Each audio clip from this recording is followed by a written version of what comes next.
अस्सलाम वालेकुम स्टूडेंट्स। तो आज जो है ना हम एक और टॉपिक को डिस्कस करेंगे और वो है एक डिज़ीज़, एक कॉमन डिज़ीज़, एक dangerous disease that can cause death. सही है ना।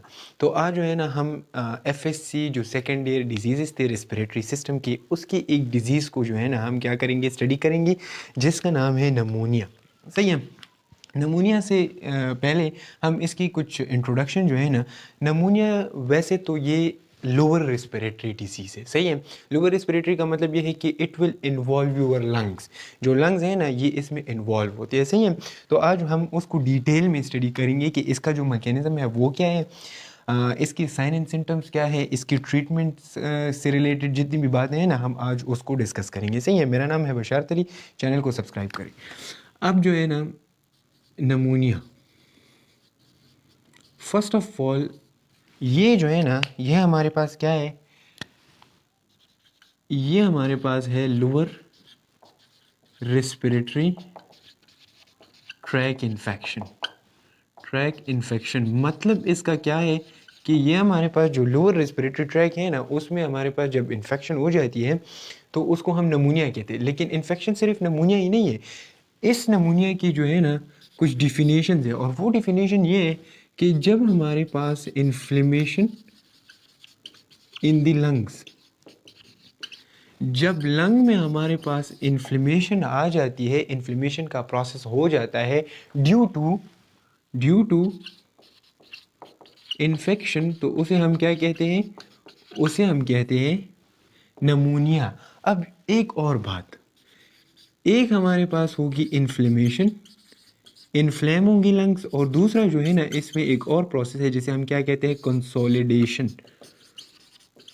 कंसोलिडेशन का क्या मतलब है? कंसोलिडेशन का मतलब ये है कि जो लंग्स हैं ना, इसमें हमारे पास पस कलेक्शन होगा।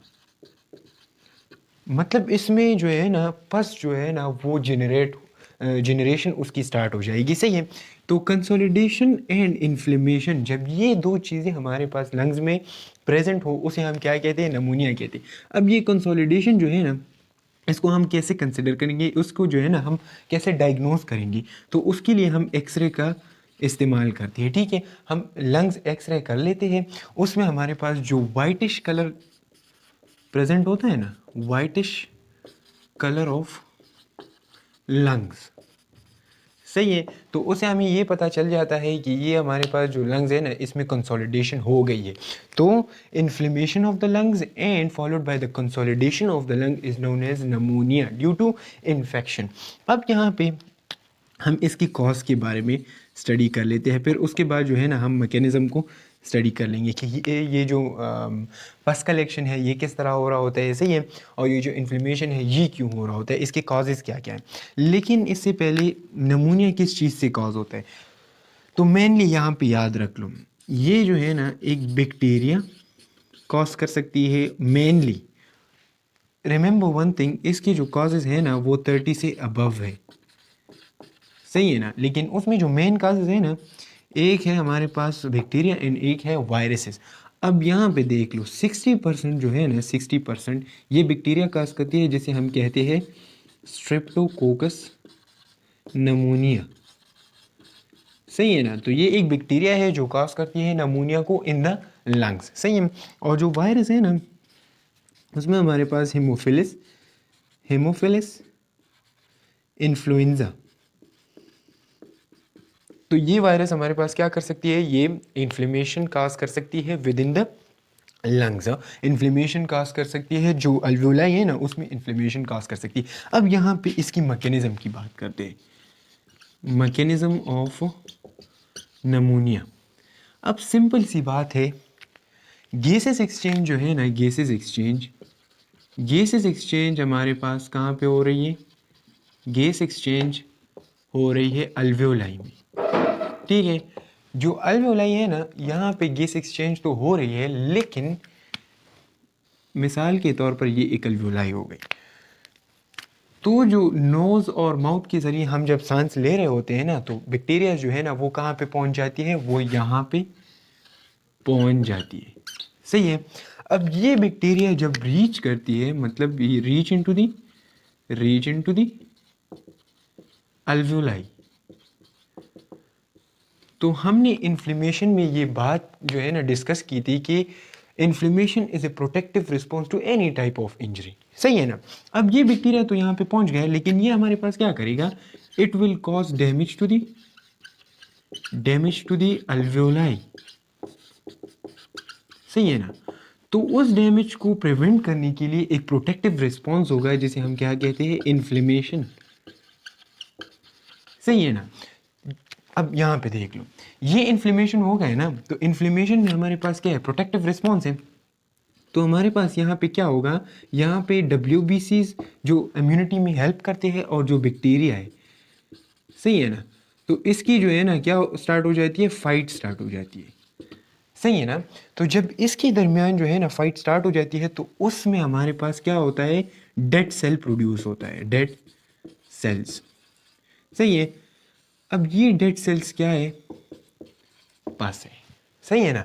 तो ये डेड सेल्स कहाँ पे जमा होंगी, it will accumulate in the alveoli, सही है ना। तो ये अल्वेओलाई में क्या होंगी, ये अल्वेओलाई में accumulate होंगे, सही है। अब सिंपल सा प्रोसेस है, जो बैक्टीरिया है वो क्या हो गई, वो यहाँ पे आ गई, सही है ना। इसके आने से क्या होगा, it will damage to the alveoli, सही है ना, ये अल्वेओलाई को डैमेज करेगा। इस डैमेज को बचाने के लिए एक प्रोटेक्टिव रिस्पॉन्स शो होगा जिसे हम इन्फ्लेमेशन कहते हैं।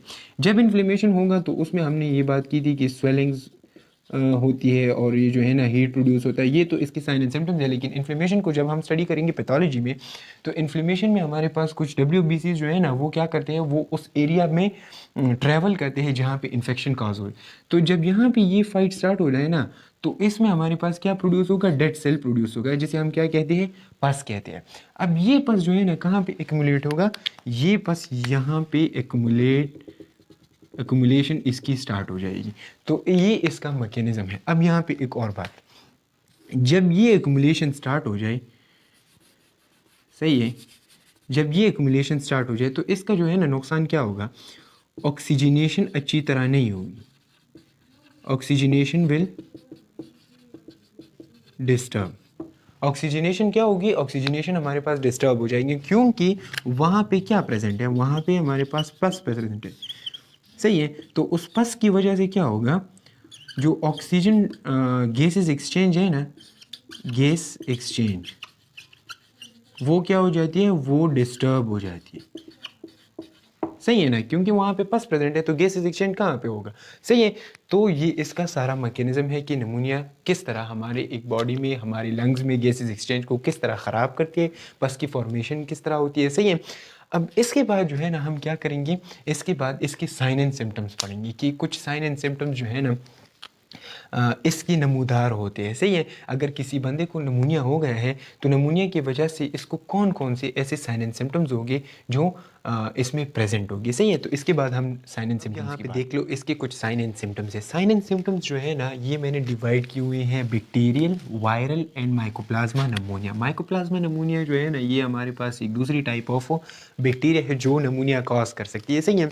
इसमें बहुत सारे साइन एंड सिम्टम्स जो है वो सेम है, मतलब जो बैक्टीरियल में प्रेजेंट होते हैं वो हमारे पास वायरल में भी प्रेजेंट होते हैं, लेकिन कुछ इस तरह के साइन एंड सिम्टम्स हैं जो डिफरेंसेस जो है ना वहाँ पे प्रेजेंट होते हैं। तो पहले जो है ना हम क्या स्टार्ट कर लेते हैं, बैक्टीरियल से स्टार्ट कर लेते हैं। बैक्टीरियल में हमारे पास चिल्स होते हैं, चैटरिंग टीथ्स होती है, severe chest pain, very high grade fever, rapid breathing and rapid pulse rate. लेकिन इसका जो है ना मैकेनिज्म्स क्या है, सही है। अब यहाँ पे देख लो, अगर हम चिल्स और चैटरिंग टीथ्स की बात करें तो इसका मतलब ये है कि मतलब इसमें क्या हो रहा है, इसमें हमारे पास एक प्रोसेस हो रही है जिसे हम कहते हैं शिवरिंग। चिल्स उस चीज़ को कहते हैं feeling of coolness in the body, सही है ना। जब आपको बहुत ज़्यादा कूल जो है ना वो ठंड जो है ना महसूस हो रही होती है उसे हम क्या कहते हैं, चिल्स कहते हैं। एंड चैटरिंग टीथ का मतलब ये है कि जो माउथ है ना इसमें शिवरिंग हो रही होती है, सही है। तो ये एक साइन एंड सिम्टम्स हो सकती है बैक्टीरियल इन्फेक्शन की, कि ये हमारे पास ये नमूनिया किस चीज़ की वजह से काज हो गया है, ये हमारे पास बैक्टीरियल कॉज है, सही है ना। तो चिल्स, चैटरिंग टीथ्स। इसके बाद severe chest pain. Severe chest pain simple सी बात है कि अगर हमारे पास नमूनिया है तो मतलब लंग्स जो है ना वो क्या हो रहे हैं, वो डिस्टर्ब हो रहे हैं ना, तो हम सांस जो है ना इजीली नहीं ले पा रहे हैं, ऑक्सीजनेशन नहीं हो रही, तो चेस्ट पेन जो है ना हमें महसूस होगा। सही है, तो ये भी एक साइन एंड सिम्टम्स हो सकती है। अब इसके बाद very high grade fever. Remember, जब भी हमारे पास इन्फेक्शन होगा ना तो उसके लिए एक रिस्पॉन्स शो होता है। सही है, और वो रिस्पॉन्स क्या होता है, वो फीवर होता है। सही है ना, बुखार।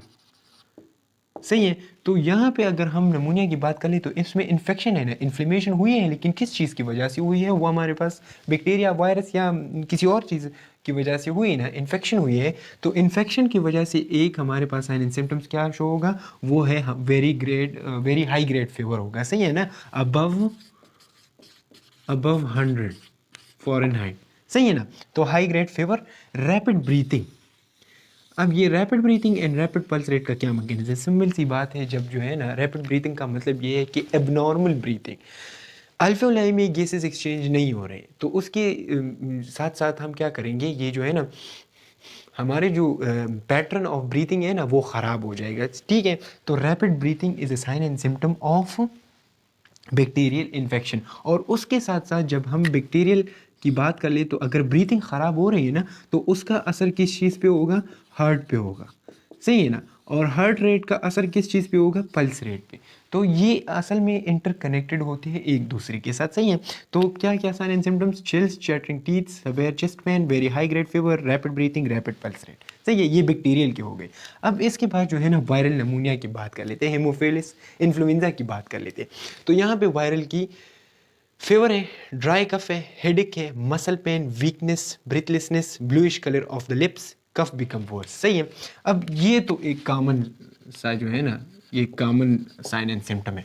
ड्राई कफ जो है ना, ड्राई कफ, अब ये जो है ना यूनिक है टू दी वायरल नमूनिया। सही है, यहाँ पे क्या प्रेजेंट होगा, एक ड्राई कफ प्रेजेंट होगी जिसमें हमारे पास स्पूटम नहीं होता, sputum is not present in the dry cough. सही है, दूसरा जो है ना यहाँ पे क्या होगा, हेडेक होगा, सर में जो है ना दर्द जो है ना महसूस होगा।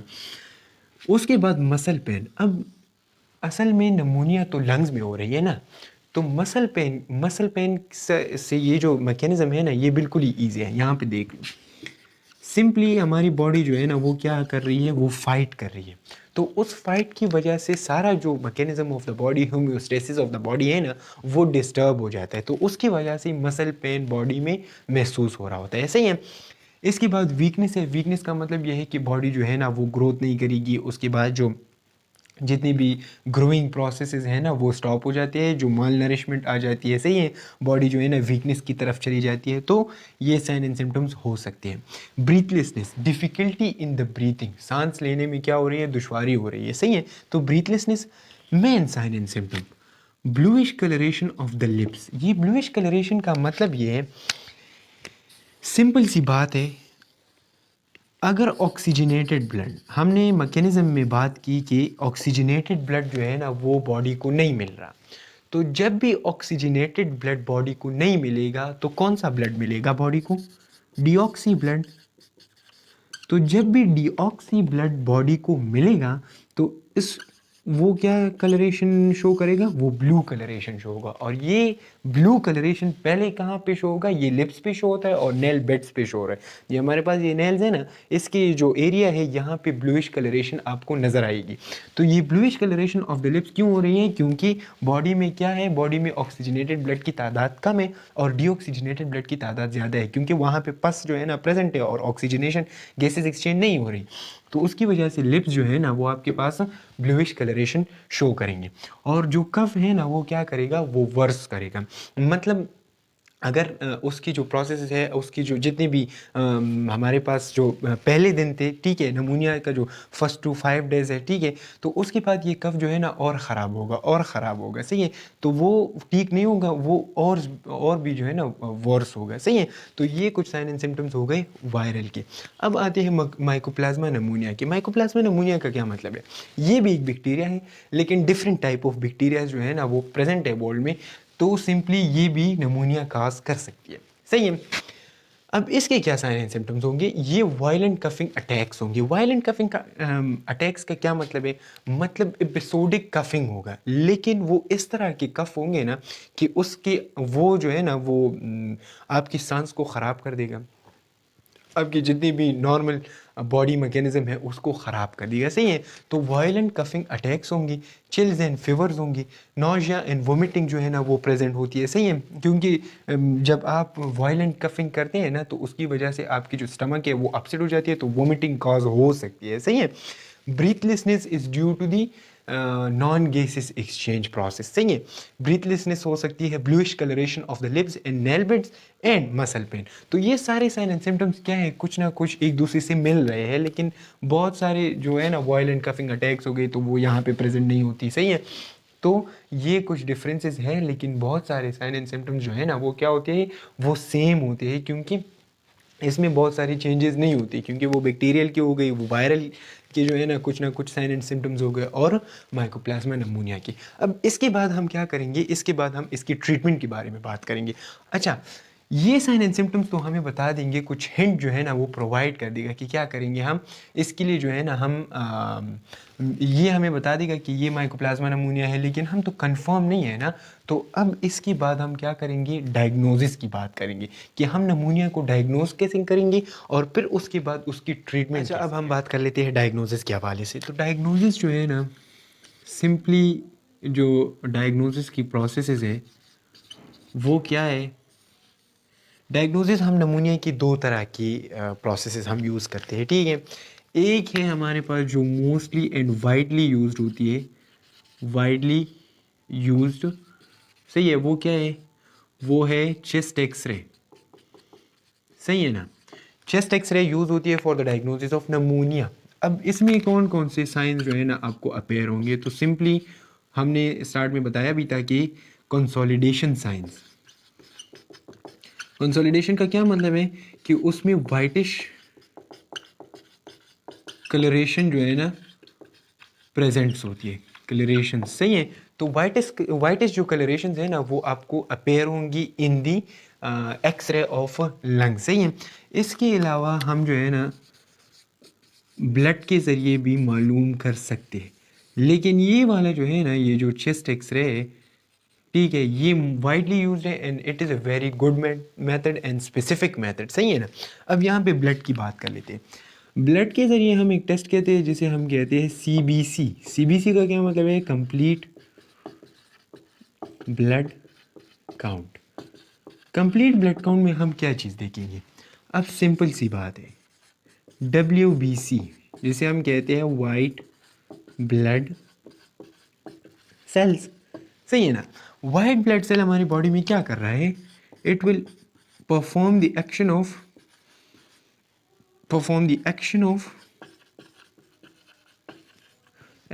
इम्यूनिटी, सही है ना।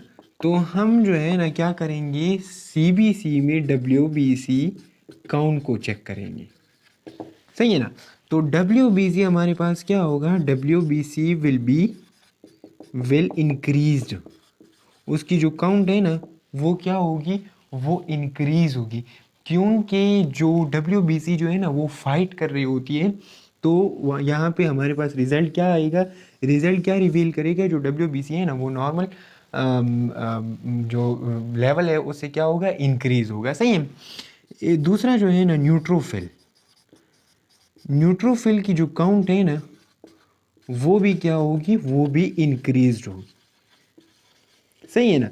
तो ये दो जो काउंट्स हैं ना ये यहाँ पे प्रेजेंट है, ये रिवील करेंगे रिजल्ट में कि WBC की जो तादाद है वो क्या हो गई है, वो इंक्रीज़ हो गई है, और जो न्यूट्रोफिल की तादाद है वो भी इंक्रीज़ हो गई है। तो हम इन दो के ज़रिए सिंपल सी यहाँ पे लिख ले, चेस्ट एक्सरे, सही है, एंड CBC टेस्ट, सही है ना। तो ये दो डायग्नोसिस हम यूज़ कर सकते हैं किस चीज़ के लिए, फॉर द डायग्नोसिस ऑफ नमूनिया। इसके बाद हम किस चीज़ के बारे में बात कर लेते हैं, ट्रीटमेंट के हवाले से बात कर लेते हैं, सही है। अब ट्रीटमेंट जो है ना,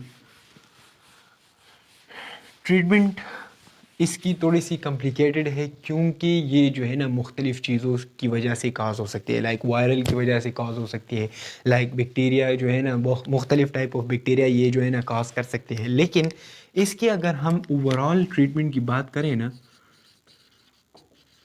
ठीक है, तो पहले जो है ना हम क्या करेंगे, पहले जो है ना हम सिम्टोमेटिक की बात कर लेते हैं।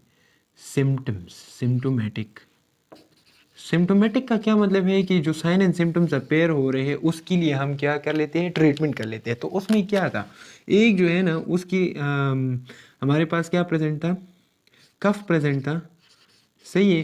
तो उसके लिए हम कौन से ड्रग्स देंगे, एंटी टूसिव ड्रग्स, सही है ना, जो यूज़ होते हैं for the stopping of cough. जो कफ वायलेंट कफिंग हो रही होती है उसके लिए हम क्या यूज़ करते हैं, एंटी टूसिव यूज़ करते हैं। दूसरा जो है ना यहाँ पे क्या प्रेजेंट था, पेन प्रेजेंट था, चेस्ट पेन था, हेडेक जो था ना वहाँ पे प्रेजेंट था। तो उसके लिए हम ड्रग जो यूज़ करेंगे उसे हम क्या कहेंगे, एनाल्जेसिक्स, सही है ना। Analgesics that type of drug which use for pain, सही है। तो एनाल्जेसिक्स जो है ना यूज़ हो सकती है। और दूसरा तीसरा जो था ना फीवर था, हाई ग्रेड फीवर जो है ना वो प्रेजेंट था।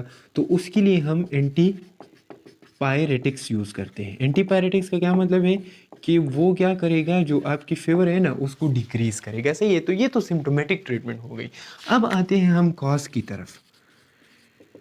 अब इसकी कॉज जो है ना वो क्या है, इन्फेक्शन है, सही है।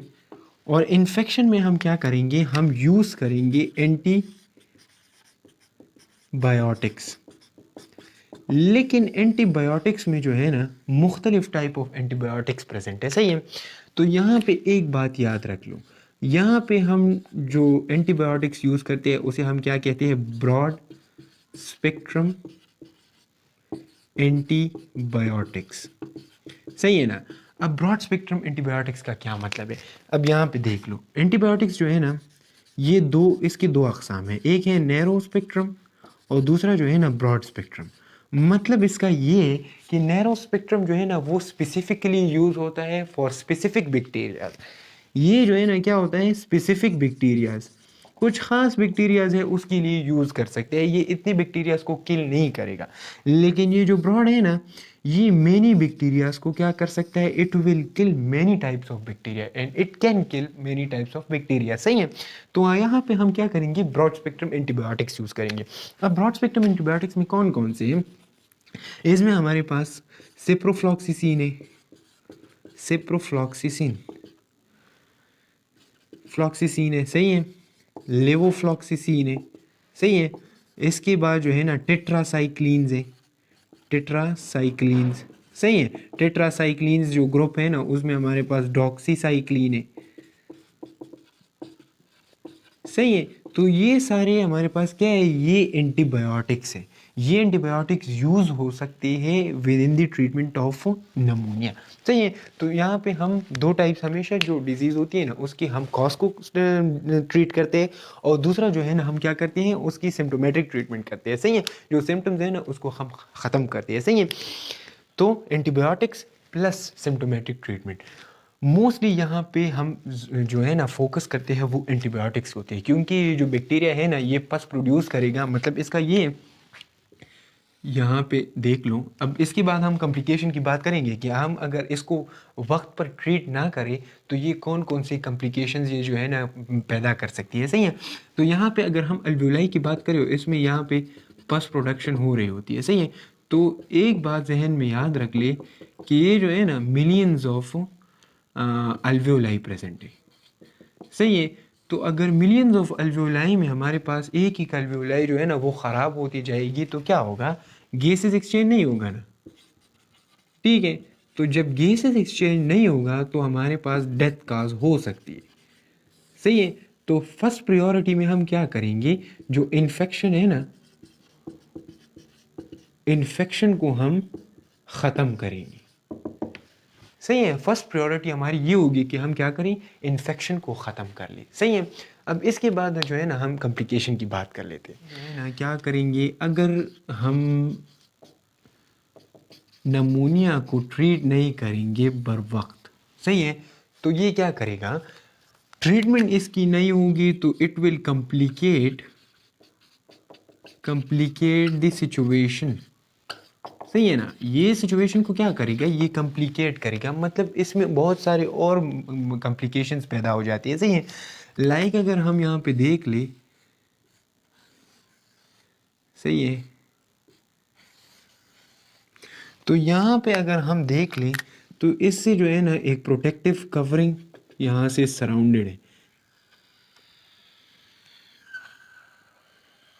सही है ना। तो इसमें हमारे पास क्या हो सकती है, ये हमारे पास इसमें प्लूरल इफ्यूजन हो सकता है, सॉरी अब यहाँ पे देख लो, यहाँ पे क्या हो सकता है, फ्लूइड जो है ना ये जमा हो सकता है, ये जो एरिया ये इसे क्या कहते हैं, प्लूरल केविटी, प्लूरल केविटी, सही है ना। तो प्लूरल केविटी में क्या होगा, pleural effusion,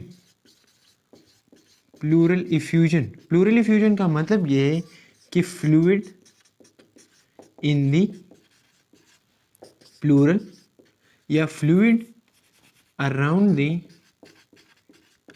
the lungs, lungs के इर्द गिर्द जो है ना क्या जमा होगा, फ्लूइड जो है ना वहाँ पे प्रेजेंट हो जाती है। और ये जो फ्लूइड का मैकेनिज्म है ये क्यों हो रहा होता है, क्योंकि जो माइक्रो परमेबिलिटी है ना, increase in micro vascular permeability, मतलब जो यहाँ पे हमारे पास जो माइक्रोवेस्कुलर जो वेसल्स होते हैं ना, माइक्रो वेसल्स जो होते हैं उसकी जो परमिएबिलिटी है ना वो इंक्रीज़ हो जाती है। तो जब ये इंक्रीज़ होंगी ना तो यहाँ से ये फ्लूइड क्या करेगा, ये यहाँ से आउटवर्ड मूवमेंट करेगा, सही है। तो ये जो प्लूरल स्पेस है ना, यहाँ पे ये फ्लूइड क्या होगा, ये अकुमुलेट होगा, अकुमुलेशन करेगा, अकुमुलेशन, सही है। तो जब यहाँ पे ये अकुमुलेट होगा ना तो ये क्या करेगा, ये जो है ना ये इस तरफ इसकी मूवमेंट करेगा, सही है। तो लंग्स क्या करेगा, लंग्स कोलैप्स की तरफ जाएगा, लंग्स क्या होगा, कोलैप्स होगा, सही है, क्योंकि यहाँ पे फ्लूइड का जो प्रेशर है ना वो इस पे पड़ रहा होता है। तो जब हम सांस ले रहे होते हैं तो ये जो लंग्स है ना ये आउटवर्ड मूवमेंट कर रहे होते हैं ना, सही है। तो जब यहाँ पे ये फ्लूइड प्रेजेंट हो तो जब हम सांस लेंगे ना तो ये मूवमेंट नहीं कर रहा होगा, क्योंकि यहाँ पे pressure of the fluid present है। तो ये कॉम्प्लिकेशन आ सकती है due to the late treatment of pneumonia, सही है। तो एक जो है ना हमारे पास क्या होगा है, प्लूरल इफ्यूजन।